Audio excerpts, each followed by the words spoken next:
Oh, enggak lah, itu mah nggak ada masalah apa-apa. Itu mungkin banyak orang yang apa sih, seolah-olah dibikin huru-hara aja supaya rame, mungkin nggak tahu sih. Tapi kalau saya pribadi, saya nggak ada masalah sama siapapun. Saya nggak merasa nyindir dia. Bahwa ini saya ada chat sama Mas Gary gitu ya. Nah, ini dia sudah menjelaskan secara langsung ya. Oke, mungkin saya salah menafsirkan, saya minta maaf. Nih, ini udah jelas ya, saya nggak ada loh statement terkait saya menahan, saya nggak boleh di-travel, apa itu nggak ada sama sekali.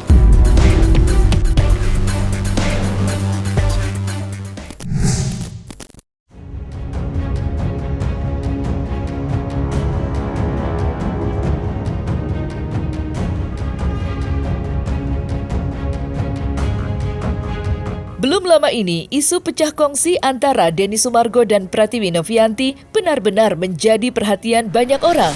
Ya, di tengah panasnya polemik dengan kubu Agus Salim, keduanya justru dikabarkan berselisih paham terkait pengalihan uang donasi ke pusat pengungsian korban erupsi Gunung Lewotobi laki-laki, Nusa Tenggara Timur. Pasalnya, Denny Sumargo tiba-tiba membagikan unggahan penuh arti berisi sindiran pedas yang disebut-sebut diarahkan kepada Novi. Namun menariknya, semua itu dibantah oleh Novi melalui konferensi persnya kemarin, di mana ia menegaskan jika saat ini dirinya sama sekali tidak memiliki masalah dengan Denny Sumargo. Lantas, benarkah Denny Sumargo akan segera menindak tegas oknum pemain yang diduga berkecimpung langsung dalam polemik donasi Agus Salim? Serta, apa pula tanggapan Novi terkait isu perselisihannya dengan Denny Sumargo yang berhembus kencang di dunia maya? Enggak lah, itu mah nggak ada masalah apa-apa. Itu mungkin banyak orang yang apa sih, seolah-olah dibikin huru-hara aja supaya rame, mungkin nggak tahu sih. Tapi kalau saya pribadi, saya nggak ada masalah sama siapapun. Saya nggak merasa nyindir dia. Story-nya ditujukan untuk siapa kan? Ya, Yang waktu itu sempat kecewa dan untuk juga orang yang harusnya nggak perlu merasa ya. Nggak ada saya. Kalau Novi takut sama mereka, aku siap turun gunung. Aku dan Jenderal Idriki untuk kita lawan kezaliman. Siap, nggak masalah. Ya, dibilang kisruh, kita juga bingung nih kenapa bisa dibilang kisruh gitu kan. Sebenarnya sudah clear ya, tidak ada masalah sama sekali gitu dengan apa ya, statement-statement yang sekarang ini muncul atau story-story gitu.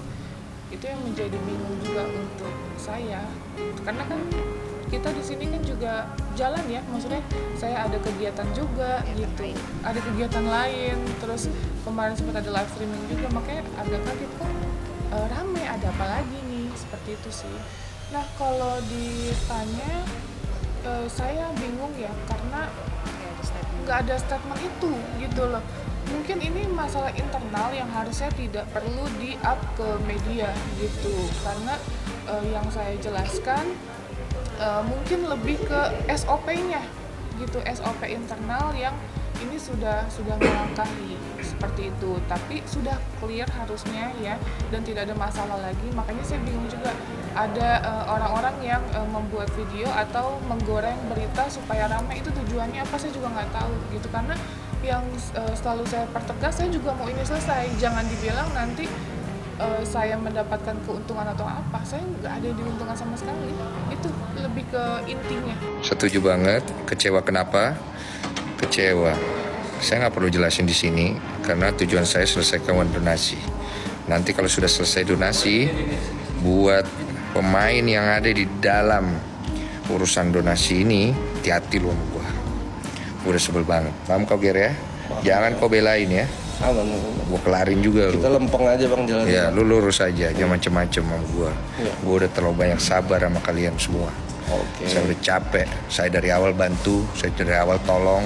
Ya, bukan saya pengen minta dipuji, saya pengen donasinya selesai. Ya. Sama tujuan kita itu bang. Iya, Nggak ada yang beda. iya makanya lu di sini.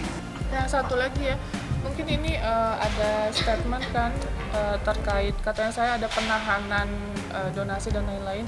Mungkin ini saya hanya mau menjelaskan bahwa ini saya ada chat sama Mas Gary gitu ya. Nah, ini dia sudah menjelaskan secara langsung ya. Oke, mungkin saya salah menafsirkan, saya minta maaf. Ini udah jelas ya, saya nggak ada loh statement terkait saya menahan, saya nggak boleh ditransfer atau apa, itu nggak ada sama sekali. Kalau kemarin ada statement bahwa penghalangan dari Teteh itu sebenarnya tidak benar ya. Emang faktanya ada kejadian itu tapi masalah internal saja. Apa itu masalah internal? Karena kan pergantian ketua kan baru nih, pergantian ketua baru, terus pengurus juga baru, sehingga di situ kemudian yang menjadi permasalahannya. Tapi itu udah clear dengan berpindahnya uang full ke NTT ya, jadi nggak ada masalah. Kalau tadi pertanyaannya kenapa Teteh nggak berangkat? Yang pertama karena Teteh sudah bukan lagi pihak yayasan, sudah ada pihak yayasan yang mewakili gitu, jadi nggak mungkin double kan gitu. Sebenarnya dalam kasus ini ya, gue udah jelasin baik-baik dari awal. Masalahnya ini main karet bang. Oh iya. Boleh nggak gue nggak diganggu? Jadi awalnya itu emang udah jelas banget. Masalahnya itu cuma simple banget dan gue coba selesain. Cuma memang sulit karena gue bilang yang satu ngincer trofinya duit, yang satu lagi bukan. Yang satu apa, yang A, yang B, yang mana nih? Ya pokoknya A dan B kalian itu sendirilah. Jadi kalau salah satunya tujuannya untuk trofinya, trofi yang ingin dicapai itu uang, yang satu bukan. Begini nih posisinya nih, nggak akan ketemu. Makanya gue harus take over. Kenapa gue take over? Karena ini adalah uang yang dipercayakan donatur saya, bukan donatur Gary, bukan donatur siapapun, donatur saya lewat podcast saya. Bukan saya bilang itu uang saya tahu diri. Cuma donatur saya ini kan ngomong ke saya, DM ke saya, Bang, tolong Bang ambil tindakan karena yang kita tahu itu Bang Densu. Iya, makanya kan ada pernyataan Bang Densu sebenarnya teman-teman, yang satu mengejar uang, satu mengejar apalah begitu ya kan. Ini kan sebenarnya bagian kata-kata tidak langsung dari Bang Densu yang menyatakan bahwa kliennya maunya apa, kemudian pendampingnya maunya apa begitu. Jadi nggak akan nyatu nih antara mereka nih gitu. Jadi ini bukan ke pihak Teteh, ke pihak lain ya, tapi lebih ke sana. Sehingga kemudian Bang Densu mengambil keputusan sendiri ya, kemudian untuk menuntaskan ini agar tidak berpolemik lebih lanjut, dan Bang Densu juga berkomitmen untuk menyelesaikan ini ketika ada dampak-dampak lain.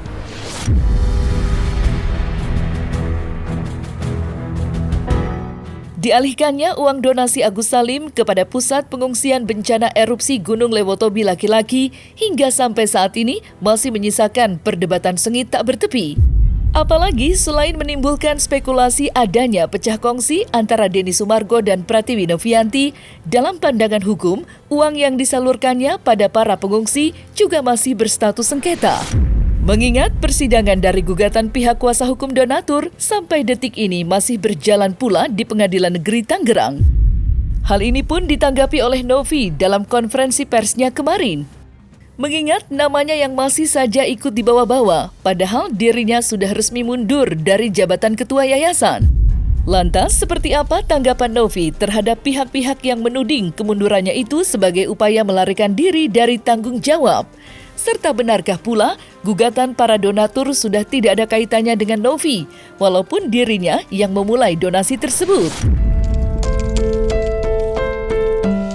Tentu ke yayasan, karena pertanggal 3 Januari Teteh kan bukan lagi sebagai ketua yayasan dan juga bukan pembina yayasan, hanya pendiri yayasan.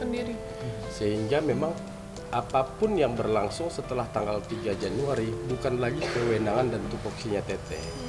Sehingga baik tadi terkait dengan penyaluran dana, sendat penyaluran dana segala macam, itu bukan kewenangan Teteh lagi, tentu dengan pengurus yang baru. Nah, bagaimana komunikasi pengurus yang baru secara internal, tentu itu yang jadi problem masalah. Jadi kita juga heran kenapa disangkut pautkan dengan Teteh kembali. Nah, kaitan dengan keperdataan, prosesnya berjalan pada persidangan keperdataan, tentu pengurus yang baru yang mengklirkan itu sebagai yang punya kewenangan untuk mewakili yayasan secara badan hukum. Pada akhirnya mungkin nanti dihadirkan Teteh siap. Teteh siap.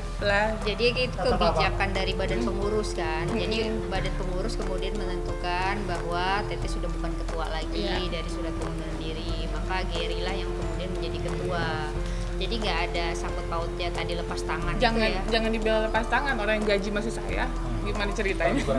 Masih ada tanggung jawab dalam tata. Masih lah, sampai terakhir, sampai detik ini kan pendiri menggaji semuanya, ya kan, mencukupi semuanya. Jadi apapun tetap pendiri yang mengcover. Ya itu hak masing-masing, hak masing-masing gitu. Itu kan bagian donatur kemudian menggugat ya dijalanin saja gitu. Yang jelas apapun hasil persidangan itu semuanya harus taat. Kalaupun misalnya hakim majelis memutuskan bahwa uang itu harus ke Agus, ada pihak Bang Densu yang sudah siap untuk menanggulangi semua resiko yang timbul atas penyaluran dana donasi ke NTT. Kalau mereka pun bisa mengganti, hukum tidak seperti itu.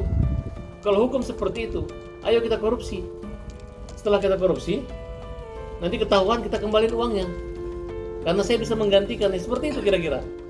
Padahal sebenarnya, mau kau orang kaya, kalau kamu korupsi 1 juta rupiah, ya tetap aja kau dihukum ancaman hukuman di atas 1 tahun. Dan kamu harus menjalaninya. Walaupun kamu bisa menggantikan, itulah hukum Indonesia, hukum positif yang berlaku saat ini. Nah, jadi untuk ini, jangan, khususnya donatur. Donatur yang kita tahu di sidang itu hanya 2 tanda tangan aja. Yang lain itu masih surat-surat. Kalau ada seorang pengacara, kami telah sah apanya.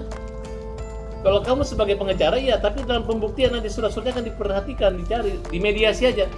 500 prinsipal datang sini, mana surat kuasanya?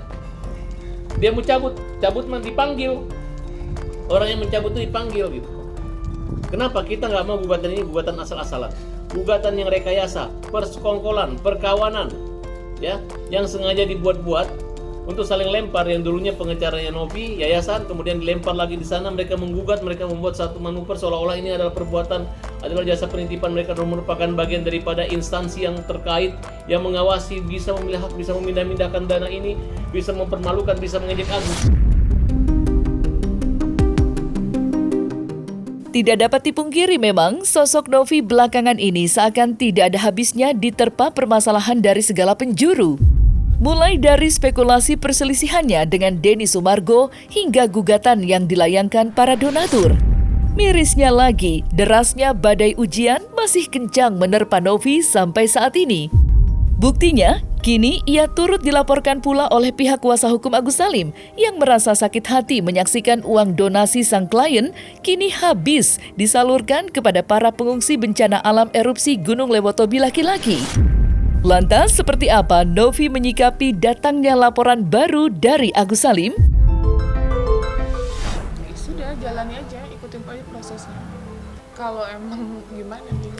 Kalau misalnya itu ya kalau dia merasa dirugikan atau proses aja sih, berjalan aja. Saya ikuti kok prosesnya, mau seperti apa. Ketika Teteh masih menjadi ketua yayasan kan memang sudah menyurati dari pihak Agus, ayo berobat, bahkan sudah dipesankan ya Teh, salah satu rumah sakit untuk berobat, tapi tidak ada kemudian itikat Agus untuk berobat, sehingga kemudian sampai di titik ini gitu. Jadi kita juga sama-sama bingung pihak Agus kemudian maunya sebenarnya apa. Kalau maunya berobat, Bang Densu kan sudah dengan tegas ya datang ke saya, maka ayo berobat gitu. Nah kalau kemudian mau ke ranah hukum terus-terusan ya semakin panjang gitu dan semakin tidak akan sampai pada poinnya. Karena kan seperti kita ketahui bersama ya, pemidanaan itu kan bukan soal donasi ataupun uang, tapi soal pemenjaraan atau pemindahan seseorang. Jadi kalau memang pihak Agus inginnya adalah uang donasi itu, maka tempuhlah langkah hukum untuk mendapatkan uang itu seharusnya ya, bukan malah bikin polemik-polemik baru gitu. Saya nggak mau komentar itu lagi. Yang jelas apa yang terjadi saat ini, tim pengacara Agus, tim pembela kaum lemah di luar saya ya, mereka telah melakukan satu upaya dengan melaporkan 4 orang ya, yang dianggap ya menahan, menggelapkan, atau mungkin untuk sementaranya menahan dan menggelapkan. Kalau untuk nanti berkembang ke pasal membagi-bagikan, menguasai, menipu, itu urusan pihak kepolisian dan tim-tim lawyer mereka. Ada Marlina, ada Rizaldi ya. Siap. Kemudian kita minta supaya Polda Metro Jaya cepat gitu. Karena ini sangat mengganggu dan merusak tatanan sosial masyarakat. Karena uang yang masih konflik, yang masih digugat mereka di perdata dibawa ke daerah bencana alam gitu. Kami dari tim pembela kaum lemah telah melaporkan ada 4 orang yang kita laporkan ya. Yang pertama berinisial G, kedua berinisial DS, yang kedua berinisial NP, yang keempat adalah PB terkait dugaan tindak pidana penggelapan yang dia menahan dan menyimpan dana Agus kepada pihak lain di sini, yaitu korban bencana alam Nusa Tenggara Timur ya. Telah resmi kita laporkan pada tanggal 6 Januari 25, ini bukti laporan resminya ya, yang dilaporkan di Polda Metro Jaya. Ya sudah, kalau memang ada gugatan, ya yayasan kalau digugat dia akan hadapi, saya digugat saya akan hadapi, ya sesimpel itu saja. Jadi harus siap gitu, ya. Yang siap memakan dan membagi bagian uang Agus, ya harus siap. Gitu.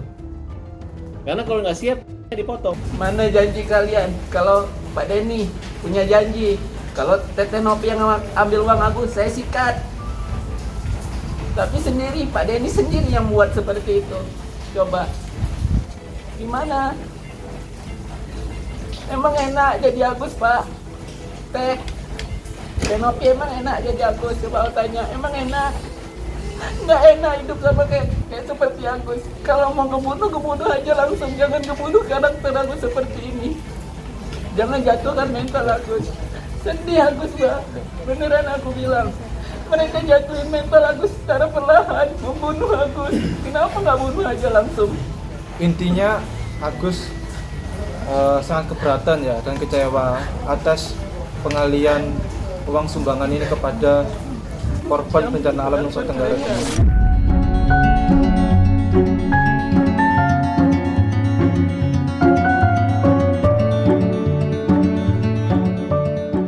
Nah, selesai sudah Cumi Lovers. Saksikan terus Cumi Camp In Depth, kabar lengkap, mendalam, dan akurat dari narasumber terpercaya. Dan jangan lupa untuk like, subscribe, dan juga share channel YouTube Cumi Cumi.